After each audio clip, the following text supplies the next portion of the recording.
ಉಮೇಶ್ ಜಾಧವ್ ಅವರಿಂದ ಒಂದೇ ಒಂದು ಪೈಸೆ ಅಭಿವೃದ್ಧಿ ನಮ್ಮ ತಾಲೂಕಿಗೆ ಆಗಿದೆ. ಮಲ್ಲಿಕಾರ್ಜುನ ಖರ್ಗೆ ಅವರು ಪ್ರಧಾನಿ ಆದರೆ ನಮ್ಮ ಭಾಗಕ್ಕೆ ಹೈದರಾಬಾದ್ ಕರ್ನಾಟಕಕ್ಕೆ ಒಳ್ಳೆಯದಾಗ್ತಾ ಅಂತಕ್ಕಂಥದ್ದು ಆಸೆ ಇದೆ ನಮಗೆ. ಅವ್ರೇನು ಒಂದು ಪೈಸೆನೂ ಕೇಂದ್ರದಿಂದ ನಮಗೆ ಯಾವುದೇ ರೀತಿ ಪರಿಹಾರ ಬಂದಿಲ್ಲ.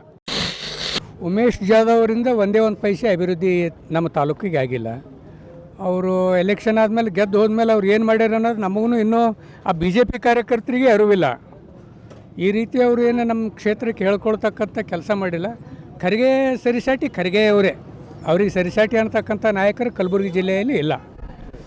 ಇಲ್ಲಿ ಜೇವರ್ಗಿಯಲ್ಲಿ ಚುನಾವಣೆ ನಡೆಯೋದು Congress versus doctor Ajay Singh versus Naraboli ದೊಡ್ಡಪ್ಪಗೌಡ್ರಂತೆ ನಡೀತದಿಲ್ಲ. ಯಾವ ಪಕ್ಷ ಏನೋ ಅದೇ ಸಂಬಂಧ ಇಲ್ಲ. ಈ ಬಾರಿ ಇಲ್ಲೇನಾದರೂ ಖರ್ಗೆ ಅವರು MP ಚುನಾವಣೆಗೆ ನಿಲ್ಲುವುದಿಲ್ಲ ಅಂತೇಳಿ ಒಂದು ಮೆಸೇಜ್ ಇದೆ. ಜೇವರ್ಗಿ ಕ್ಷೇತ್ರ ನಿರಂತರ 55 ವರ್ಷ ಕಾಂಗ್ರೆಸ್ಗೆ ಮಾಡ್ಕೊತ ಬಂದರು ಇಲ್ಲೆಲ್ಲ ಕಾರ್ಯಕರ್ತರು. ಇಲ್ಲಿನೂ ಅನೇಕ ದಲಿತ ಮುಖಂಡರ, ಅದರಲ್ಲಿ ಚಂದ್ರಶೇಖರ್ ಹರ್ನಾಳ್ ಅಂತೇಳಿ ಒಳ್ಳೆಯ ಒಬ್ಬ ಎಮ್ ಎ ಕಲಿತಿರ್ತಕ್ಕಂಥ ಹಿರಿಯ ಒಬ್ಬ ನಾಯಕ ಇದ್ದಾರೆ. ಅವ್ರಿಗೆ ಈ ಬಾರಿ ಏನಾದರೂ ಜೇವರ್ಗಿ ಕ್ಷೇತ್ರದವ್ರಿಗೆ ಗುರುತಿಸಿ MP ಚುನಾವಣೆಯಲ್ಲಿ ಟಿಕೆಟ್ ಕೊಟ್ರಂತಂದ್ರೆ ನಾವೆಲ್ಲರೂ ಎಪ್ಪಯಣ್ಣ ಅಂತೇಳಿ ನಮ್ಮ ತಾಲೂಕದ ಎಲ್ಲ ಜನರಿಗೆ ನಾವು ಮನವೊಲಿಸಿ ಅತ್ಯಂತ ಬಹುಮತದಿಂದ ಅವ್ರಿಗೆ ಎಲೆಕ್ಟ್ ಮಾಡ್ತೀವಿ ನಾವು. ಹಾಂ, ಚಂದ್ರಶೇಖರ್ ಹರ್ನಾಳ್ ಅವ್ರಿಗೆ ಖಂಡಿತ ವಿಫಲರಾಗಿದ್ದಾರೆ. ಯಾವ ಸಂಸದರು ಮತ್ತು ಕೇಂದ್ರ ಸಚಿವರು ಕೂಡ ಸರಿಯಾಗಿ ಧ್ವನಿ ಎತ್ತುತ್ತಾ ಇಲ್ಲ.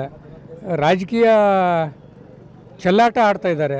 ಏನಾದರೂ ಧ್ವನಿ ಎತ್ತಿದೆ ಅಂದರೆ ಇಲ್ಲಿ ಕಾಂಗ್ರೆಸ್ ಕ್ರೆಡಿಟ್ ಹೋಗ್ತದೆ ಅಂತಕ್ಕಂಥ ಹುಚ್ಚು ಮನೋಭಾವ ಇದೆ. ಮೊದಲು ಆ ರೀತಿ ಇದ್ದಿದ್ದಿಲ್ಲ. ಯಾವುದೇ ಸರ್ಕಾರ ಇದ್ರೂ ಕೇಂದ್ರದ ಪಾಲನ್ನು ಯಾವುದೇ ಸರ್ಕಾರ ಅಲ್ಲಿದ್ದಾಗ ಇಲ್ಲಿ ಬೇರೆ ಸರ್ಕಾರ ಇದ್ದಾಗೂ ಕೂಡ ಕೊಟ್ಟಿದ್ದಾರೆ.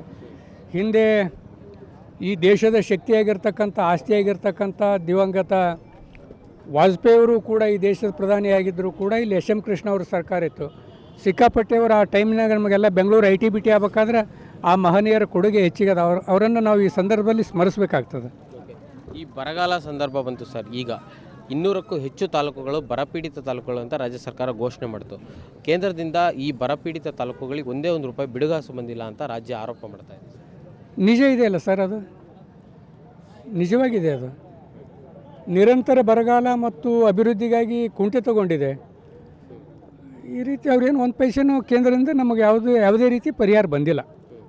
ಸರ್ಕಾರ ಹೇಳೋ ದಾಖಲೆ ಪ್ರಕಾರ ನಮಗಷ್ಟು ಸರ್ಕಾರ ಏನು ಹೇಳ್ತೋ ಅಷ್ಟೇ ನಾವು ಕೇಳಬೇಕಾಗ್ತದಲ್ಲ. ನಮಗೆ ಪಾಲು ಸರಿಯಾಗಿ ಕೊಡ್ತಾ ಇಲ್ಲ.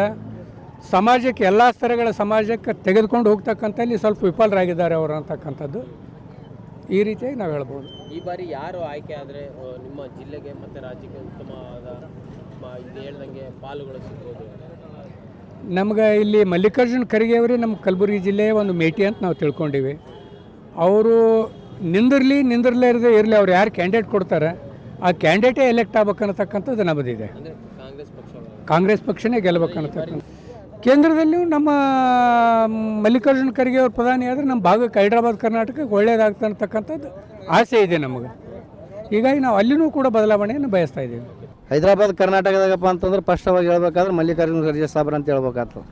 ಇದು ಹೆಮ್ಮೆ ಪಟ್ಕೊಂಡು ಹೇಳ್ಬೇಕಾಗ್ತದೆ. ಯಾಕಂತ ಕೇಳೋ ಹೈದರಾಬಾದ್ ಕರ್ನಾಟಕ ಹೋಗಿ ಮತ್ತು ಕಲ್ಯಾಣ ಕರ್ನಾಟಕ ಆಗ್ಯದಪ್ಪ ಅಂದ್ರೆ ಅದು ಮಲ್ಲಿಕಾರ್ಜುನ ಖರ್ಗೆ ಸಾಬ್ರ ಹೊರತಾಗಿ ಮತ್ತು ಈ ಭಾಗದಾಗ ಯಾರೂ ಅಲ್ಲ ಅನ್ನತಕ್ಕ ಮಾತನ್ನು ಕೂಡ ಒಂದು ಸಂದೇಶದ ಮುಖಾಂತರ ಹೇಳ್ಬೇಕಾಗ್ತದೆ. ಮತ್ತು ಅಷ್ಟೇ ಅಲ್ಲದೆ ಇವತ್ತು ನಮ್ಗೆ 1947 ಸ್ವಾತಂತ್ರ್ಯ ಹಿಡಿದು ಇಲ್ಲಿವರೆಗೂ ಕೂಡ ನಾವು ಈ ಭಾಗದಾಗ ಕೆಳಗೆ ಕುಂತಿರ್ತಕ್ಕಂಥ ಜನರಿಗೆ ಇವತ್ತು ನಮ್ಮ ಕುರ್ಚಿನೇ ಕೊಟ್ಟದ್ದು ಯಾವುದಾದ್ರೂ ಪಕ್ಷ ಇದ್ದರೆ ಅದು ಕಾಂಗ್ರೆಸ್ ಪಕ್ಷ ಅನ್ನತಕ್ಕ ಮಾತನ್ನು ಕೂಡ ಒಂದು ಸಂದರ್ಭದಾಗ ಹೇಳಬೇಕಾಗ್ತದೆ. ಕೆಲವೊಂದು ಭಾಗದಾಗ ಏನದ ಅವ್ರವ್ರ ಅಭಿಪ್ರಾಯಗಳು ಹಂಚ್ಕೋತಿರ್ಬೋದು. ಆದ್ರೆ ಹೈದರಾಬಾದ್ ಕರ್ನಾಟಕ ಅಂತ ನೆನಪು ಬಂದದ್ದೇನಪ್ಪ ಅಂತಾರೆ ಅದು ಮಲ್ಲಿಕಾರ್ಜುನ ಖರ್ಗೆ ಸಾಬ್ರು ಏನಂತ ಹೊರತಾಗಿ ಮತ್ತು ಯಾರೂ ಅಲ್ಲ ಅಂತಕ್ಕ ಮಾತನ್ನು ಕೂಡ ಹೇಳ್ಬೇಕಾಗ್ತದೆ. ಮತ್ತು ನಮ್ಮ ಸನ್ಮಾನ್ಯ ಡಾಕ್ಟರ್ ಅಜಯ್ ಸಿಂಗ್ ಸಾಹೇಬರು ಕೂಡ ಮತ್ತು ಈ ಭಾಗದಾಗ ಏನದ ಆದಷ್ಟು ಕೆಲಸಗಳನ್ನು ಮಾಡ್ಯಾರ. ಯಾಕಂತ ಕೇಳೋ ಆ ಭಾಗ ಧರ್ಮಸಿಂಗ್ ಸಾಹೇಬ್ರು ಇದ್ದಾಗೂ ಕೂಡ ಈ ಭಾಗದಾಗ ಏನದ ಹಲವಾರು ಕೆಲಸಗಳಾಗ್ಯಾವ. ಅವಾಗೇನು ಗೊತ್ತಾನು 1 ರೂಪಾಯಿ 2 ರೂಪಾಯಿ 10 ರೂಪಾಯಿ ನೋಟ್ ಚಲಾವಣೆದಾಗಿತ್ತು. ಈಗೇನದ 500 1000 ರೂಪಾಯಿ ನೋಟ್ಗಳು ಬಂದವ. ಅವಾಗಿಂದ ತೇರಿ ಪ್ರಕಾರ ಈಗಿನ ತೇರಿ ಪ್ರಕಾರ ಎಲ್ಲನೂ ಕೂಡ ಈ ಭಾಗದಾಗ ಏನದ ಗುಲ್ಬರ್ಗ ಜಿಲ್ಲಾಪ್ಪ ಅಂದ್ರೆ ನೆನಪು ಬರೋದೇನಪ್ಪ ಅಂದ್ರೆ ಧರ್ಮಸಿಂಗ್ ಸಾಬ್ ಮತ್ತು ಮಲ್ಲಿಕಾರ್ಜುನ ಖರ್ಗೆ ಸಾಬನ್ ಅಂತಕ್ಕ ಮಾತನ್ನು ಕೂಡ ಒಂದು ಸಂದರ್ಶನ ಮುಖಾಂತರ ನಾನು ಹೇಳ್ತೀನಿ.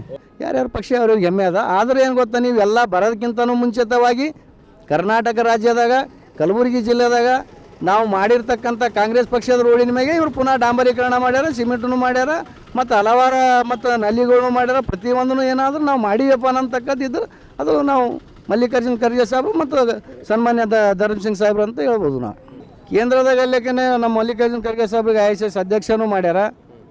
ನಮ್ಮ ಅಭಿಪ್ರಾಯ ಏನದ, ನಮ್ಮ ಸಮಾಜ ಪರಿಶಿಷ್ಟ ಪಂಗಡದವ್ರು ಏನಪ್ಪ ಅಂತಂದ್ರೆ ಏನದ ಈ ಒಂದು ದೇಶದಾಗ ನಮ್ಮ ಮಲ್ಲಿಕಾರ್ಜುನ ಖರ್ಗೆ ಸಾಹೇಬ್ರು ಏನಪ್ಪ ಅಂತಂದ್ರೆ ಪ್ರಧಾನಮಂತ್ರಿ ಆಗ್ಬೇಕನ್ನತಕ್ಕದ್ದು ನಮ್ದೊಂದು ಕನಸದ. ಯಾಕಂತ ಕೇಳಿದ್ರೆ ಟೋಟಲ್ 10%ದಾಗ ಏನಪ್ಪ ಅಂತಂದ್ರೆ ನಾವು 9% ಜನಸಂಖ್ಯೆ ಏನಪ್ಪ ಹಿಂದುಳಿದವರು ಅಲ್ಪಸಂಖ್ಯಾತರೀವಿ. ಇನ್ನೂ ಈ ಭಾಗದಾಗ ಏನಪ್ಪ ಅಂತಂದ್ರೆ ನಮಗೆ ಭಾಳಷ್ಟು ಜನ ಏನದ ಆ ಥರ ಈ ಥರ ನಾನು ಏನೂ ನಮಗೇನದ ಒಂದಕ್ಕೊಂದು ಪರಸ್ಪರ ಬೆಳೆಸ್ತಕ್ಕಂಥ ಕೆಲಸ ಮಾಡ್ಕೊಳಗಾರ. ಅದು ಜಾತಿ ನಿರ್ಮೂಲನೆ ಇನ್ನೊಂದು ಸಲ ಏನಾದರೂ ನಮ್ಮ ರಾಜ್ಯದ ಈ ದೇಶದ ಪ್ರಧಾನಿಗಳು ಮಲ್ಲಿಕಾರ್ಜುನ ಖರ್ಗೆ ಸಾಹೇಬ್ರು ಆದ್ರಪ್ಪ ಅಂದ್ರೆ ಎಲ್ಲನೂ ಒಂದು ಸಮಾನತೆ ಅಂತ ಅನ್ನತಕ್ಕದ್ದು ಬರ್ತದೆ ಅಂತಕ್ಕ ಮಾತನ್ನು ಕೂಡ ಈ ಒಂದು ಸಂದರ್ಭದಲ್ಲಿ ನಾವು ಹೇಳ್ಬೇಕು. ಬದಲಾವಣೆ ಬಯಸ್ಲಿಕ್ಕೇನು ಗೊತ್ತೇನು, ಸತತ ನಾವು 70 ವರ್ಷ ಆದರೂ ಕೂಡ ಏನು ಗೊತ್ತಾನ ನಮ್ಮ ಭಾಗದವ್ರು ಯಾರೂ ಪ್ರಧಾನಮಂತ್ರಿ ಆಗಿಲ್ಲ. ಆದ್ರೆ ನಮಗೆ ಮಲ್ಲಿಕಾರ್ಜುನ ಖರ್ಗೆ ಸಾಹೇಬ್ರೆ ಆಗ್ಬೇಕನ್ನತಕ್ಕದ್ದು ಭಾಳಷ್ಟು ಒಂದು. ಯಾಕಂತ ಕೇಳಿ ಸತತ ಸಿದ್ದರಾಮಯ್ಯ ಸಾಹೇಬರು ಕೂಡ ಏನಪ್ಪ ಅಂತಂದರೆ 2 ಬಾರಿ CM ಆಗ್ಯಾರ. ಆದ್ರೆ ಏನು ಗೊತ್ತಾನೋ ನಮ್ಮ DK ಶಿವಕುಮಾರ್ ಸಾಹೇಬ್ರು ಏನು ಗೊತ್ತಾನೋ ಅವ್ರನ್ನೂ ತಾವು ಏನಾರ ಅಂತಕ್ಕದ್ದು ತಮ್ಮ ಮಾಧ್ಯಮ ಮಿತ್ರರಿಗೆ ಎಲ್ಲರಿಗೂ ಗೊತ್ತದ.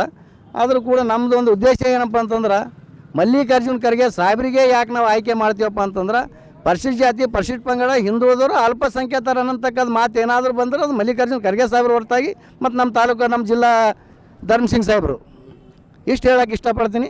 ಯಾಕಂತ ಕೇಳಿದ್ರೆ ನಾವು ಏನೇ ಆದರೂ ಕೂಡ ಬಡತನ ರೇಖೆಗಿಂತನೂ ಮೇಲು ರೇಖೆಗೆ ಈ ಭಾಗದಾಗ ಯಾರಾದರೂ ಹೈದರಾಬಾದ್ ಕರ್ನಾಟಕದಾಗ ನಮಗೆ ಕೆಳಗಿಡ್ದು ಮೇಘತನ ತಂದವ್ರು ಯಾರಾದರೂ ಇದ್ರೆ ಅದು ಧರ್ಮಸಿಂಗ್ ಸಾಹೇಬು ಮಲ್ಲಿಕಾರ್ಜುನ ಖರ್ಗೆ ಸಾಹೇಬ್ ಅನ್ನತಕ್ಕ ಮಾತನ್ನು ಹೇಳ್ಬೇಕು.